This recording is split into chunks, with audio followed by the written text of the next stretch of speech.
ഇന്ത്യയിലൊരു course പഠിക്കാൻ, അതായത് 12th കഴിഞ്ഞിട്ട് ഒരു കോളേജ് എഡ്യൂക്കേഷന് വേണ്ടിയിട്ട് എത്ര ചിലവ് വരുമെന്നറിയോ?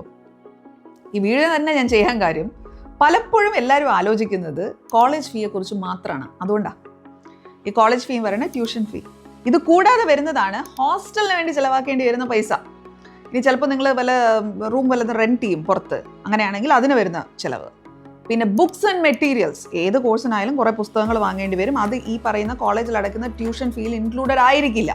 അപ്പോൾ ആ ബുക്സ്, അതുപോലെ ചില മെറ്റീരിയൽസ്, ഇപ്പോൾ ഈ ഫാഷൻ ഡിസൈനിങ് അങ്ങനെയൊക്കെ ആണെങ്കിൽ അതുമായി ബന്ധപ്പെട്ട മെറ്റീരിയൽ, ഇങ്ങനെ ഓരോ കോഴ്സിനും അതുമായിട്ട് ബന്ധപ്പെട്ട് വരുന്ന ചില മെറ്റീരിയൽസ് വരും. ഭക്ഷണം കഴിക്കണ്ടേ, അത് ഡെയിലി എക്സ്പെൻസ്. പിന്നെ ഈ ട്രാൻസ്പോർട്ടേഷൻ, അതൊരു എക്സ്പെൻസാണ്. പിന്നെ നിങ്ങളുടേതായിട്ടുള്ളൊരു ലൈഫ് സ്റ്റൈൽ കാണുമല്ലോ, അതിനനുസരിച്ച് അവിടെ ചില അല്ലറ ചില്ലറ ചിലവുകൾ വരും. ഇതെല്ലാം കൂടി ചേരുന്നതാണ് നമ്മുടെ ഒരു ഹയർ എഡ്യൂക്കേഷന് വേണ്ടി കാണേണ്ട ബഡ്ജറ്റ് എന്ന് പറയുന്നത്. പലപ്പോഴും കുടുംബങ്ങൾ ഈ കോളേജിൽ അടയ്ക്കുന്ന ഫീസിനെ കുറിച്ച് ചിന്തിക്കും, അതിനെക്കുറിച്ച് ചോദിക്കുകയും ചെയ്യും, ബാക്കിയുള്ളത് കാൽക്കുലേറ്റ് ചെയ്യുകയില്ല. ഇന്നത്തെ ഒരു കാലത്ത് ഈ കോളേജിൽ അടയ്ക്കേണ്ടി വരുന്ന ഫീസിന് ഇക്വലൻ്റായി തന്നെ വരാറുണ്ട് പലപ്പോഴും മറ്റ് ചിലവുകളെല്ലാം കൂടി ചേർത്ത് പിടിച്ചു കഴിഞ്ഞാൽ.